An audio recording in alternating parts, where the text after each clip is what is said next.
2 years after divorce, faithless ex-wife wants to reconnect. It had been over 3 years since I last spoke a word to my ex-wife. She reached out to me last week and asked to speak with me. We had a 1-hour phone call, and that conversation brought this sad, miserable relationship to its ultimate end. This is my story. I found this forum a few weeks ago and have been reading avidly. It has made me sad reading the outpourings of so many broken hearts.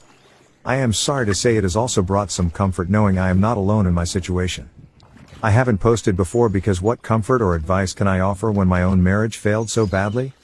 But after my conversation with my ex last week, I realized there are so many similarities in all our stories. A series of check boxes, and almost all of them are checked off. That is what compelled me to share.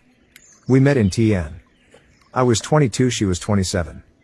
She was in her last year of nursing school and I was in my last year of military service. We were both working doing deliveries at a local pizza place for extra money. We hit it off and became friends, and after a very memorable party one night became much more. She pursued me in truth. But I was attracted to her and more than happy to reciprocate. When my military time ended, I took her out to a nice dinner and proposed. I was so completely in love with her by that time. Our first year of marriage was great. I got along great with her family and my family loved her. We did almost everything together. Then in year 2 things started to change. I was working full-time and going to school at night, working on a degree in civil engineering. I tried to make the time we had together special, romantic. But nothing changed the fact that there was a lot less of it. I could feel her pulling away and losing interest in me. So, I dropped out of school. I made a judgment that my marriage was more important. And I told myself I could always go back later. Things didn't really improve. I had learned something about her. She is like a kid who tires of her toys quickly. She becomes bored with it and moves on to a new toy. I tried to keep her engaged and keep things interesting. Gifts. Vacations. Different kinds of romantic bonding. It was like bailing out a sinking ship. She offered little in the way of help or encouragement. It's exhausting to try and save a relationship when you are doing it alone. Then the cheating behavior began. This you guys all know well. She checked off the boxes. Protective of her phone and laptop. More frequent absences from the home. A complete withdrawal from intimacy. Affection from her went to zero, and even hugs and kisses from me were coldly received. I've read this so many times in other posts here. It's like cheaters don't want to cheat on their affair partner with their spouse. I knew it was going on and I was highly motivated to catch her. We lived in an at-fault state. But she covered her tracks well. I couldn't prove it. I think she noticed I was checking out of the marriage. All my attempts at initiating affection, or heck even talking to her for that matter, stopped. After that she tearfully confessed to an inappropriate relationship with a coworker. She swore it was never physical. She made a lot of promises and apologies. I had never heard the term trickle truth before coming here, but I suspect I was served up a hot bowl of it. With a side of blame shifting. She wanted to work on us. She wanted counseling for us. I believed her. Or at least I chose to believe her. My heart and my intellect were not on speaking terms. We went to MC for a few weeks. That seemed to make her uncomfortable because the counselor asked some very probing questions about the EA. I think she suspected, as I did, there was more to it. She discontinued after 4 sessions. But we seemed to be doing better. It was almost like I had my old wife back. I was very happy and decided to put all my unproven suspicions behind me. This lasted about 6 months until the cycle began to repeat itself. Once again. She checked all the boxes like before. I confronted her about it twice. She blew it off as stress on her part or immaturity, a favorite thing for her to throw in my face over the whole relationship because of our age gap on my part. Intimacy between us stopped as she lost all interest in it and in me. And then it happened. I came home and found her at home early. She was sitting on our bed crying. I sat with her and asked her, almost begged her, to please talk to me. She told me she was pregnant. For a fleeting moment I was overjoyed. Then my brain began to engage. I suddenly remembered how long it had been since we had intimacy. I could see it in her face. I asked her how far along. 8 weeks. It had been over 4 months since we had last been intimate. I got up and left the room. She ran after me. Looking back and comparing the conversation that followed against the accounts of people's experiences on this very sub-forum, I am amazed how wayward spouses all say the same things. It was just that one time. It didn't mean anything. I only ever loved you. Of all the lies they tell, that last one stings the most. I told her I was leaving the house and would be back in 1 hour. Then I would listen to what she had to say. I was shaking. Furiously angry, and in all honesty, it probably would not have ended well for either of us if I stayed. I drove to an empty parking lot and cried my heart out. I think I mean that literally, because something inside me broke during that hour. My heart died. It turned to ice. And it still is to this day. When I went home, I was cold. Emotionless. I didn't need to act like a gray stone. I had become one in truth. She insisted we could get past this. She saw how happy I was when she first told me before I realized. She commented on how we had wanted to start a family. She threw the baby's innocence in my face and how he or she would need a father. This went on for nearly 20 minutes as I sat and stared at her in complete and emotionless silence. Finally, she looked at me and asked me to please say something. I told her she is asking for reconciliation, but nearly every word she is telling me is a lie. I told her if she wants me to even think about it, she needed to start by telling me the truth. The version of the story I was told after that is it was the same affair partner all along. Even from the prior year. It was always and only physical. She never loved him. She loved me. He is not interested in having any kind of relationship with her other than physical.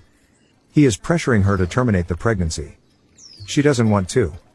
She wanted a family and wanted it with me. I told her our marriage is over.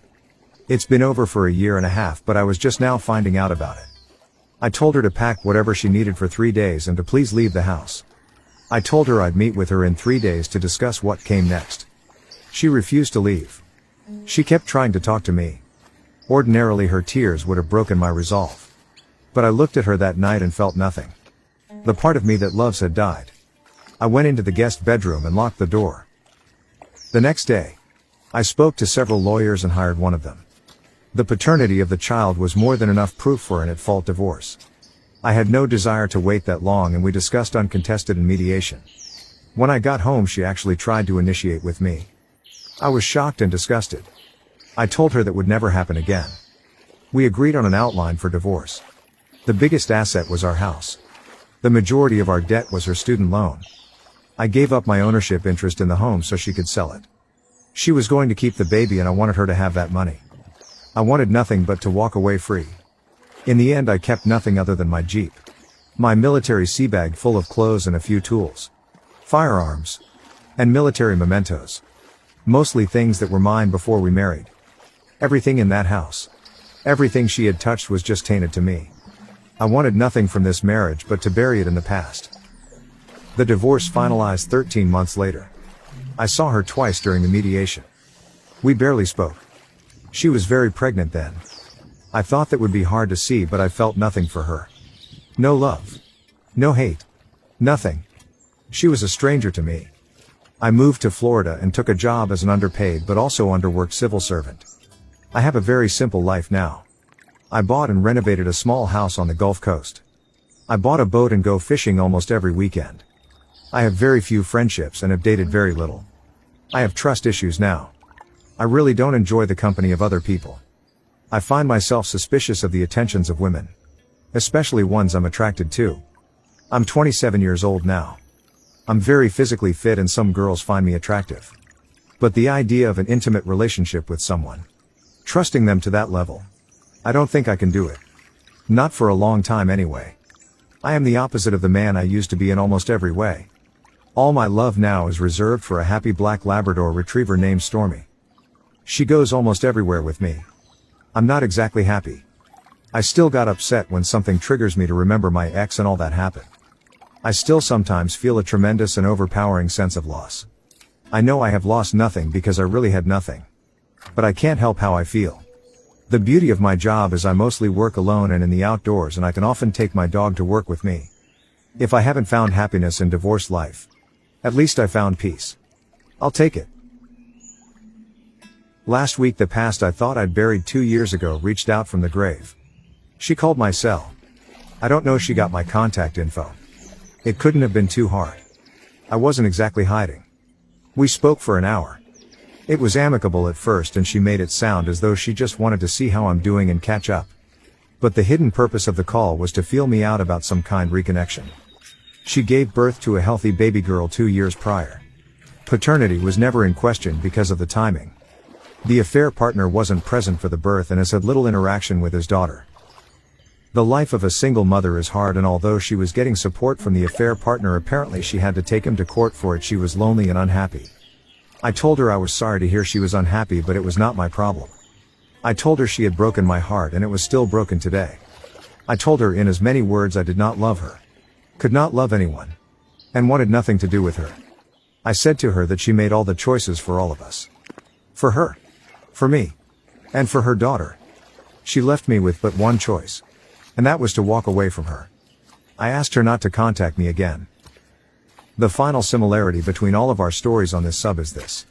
A selfish person made a selfish choice and damaged the lives of 3 people. One of whom had not even been born yet.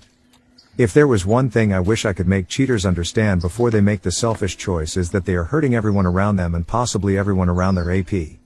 But if they are already selfish enough to cheat, it's likely they won't care. What if him leaving me for his affair partner is the best thing that could happen to me from a growth perspective? Because I confused comfort with happiness. July 2020. My ex-husband proclaimed he had been unhappy forever and deserved someone more special than me. My world came crashing down. All these years, 13, I believed I had this rare special kind of love. I had found this slice of heaven. He was enough. Taking care of him was enough. But I was in the matrix. I didn't know any better. He never yelled at me and seemed supportive on the surface. However, he slowly eroded my self-esteem. I constantly was in fear of letting him down. Not that he got angry, but I could feel the disappointment. It was pretty easy to let him down. Laundry not folded the same day? A dish in the sink? Not wanting to work in our garden every day in the weekend? Not wanting to spend time with him in his garage all the time because spending quality time with him meant doing what he wanted. I felt I was always at a deficit trying to keep up. However, he felt so safe. His body an extension of mine. I loved touching him and spending time with him. We laughed. Had inside jokes and great discussions all those years. But today I'm out of the matrix. I have realized the damage he has done over the years to my self-esteem. How I was addicted to his confirmation and thought I would die without it. Seeing myself only through his eyes. The cheating was the meanest but only conclusion of our relationship. He can't be without a source for his ego. I was slowly rising above what he could control. Stealing his spotlight. Outperforming him in everything. Becoming confident and strong. He needed a low insecure girl, and boy did he find one. I now know I was comfortable. As I am low maintenance, I confused it with happy. However, I was tired all the time. Struggling with my self-esteem. Desperate at times when he went through depressive episodes and when he yet again wanted a lifestyle bigger than we could afford. I am not the same person. I can see him now for what he is. A sad little insecure empty person trying to hop at straws to make his hollow self feel full. He has no passion and love. He simply can't give that. I remember the first time I kissed another person. It was like electricity. I never felt this passion ever before. I was kissing a person who actually desired me, and it was magical. I am still single but experienced people's words matching the feeling they give me. Telling me they missed me, and I could feel it in their hug. For the first time in my life, someone calls me beautiful and my brain goes, I know. Instead of no, he is just saying that to be nice. For the first time ever, I honestly don't care if people want me. If they don't, I don't take it personal. Thank you. Next. I will not settle. I will not be okay with scraps and breadcrumbs. People go for me or they don't, and that is fine. I look at myself now and can't believe how I was okay with being who I was. I am a lioness now. I used to be a declawed kitten. I am a better person on so many levels, and I can just taste how out of his league I am today. Sometimes I have a little laugh thinking about him trying to be with me today. How much of a bad time he would have. The hoops I wouldn't jump. Not being able to control me. It would make him miserable.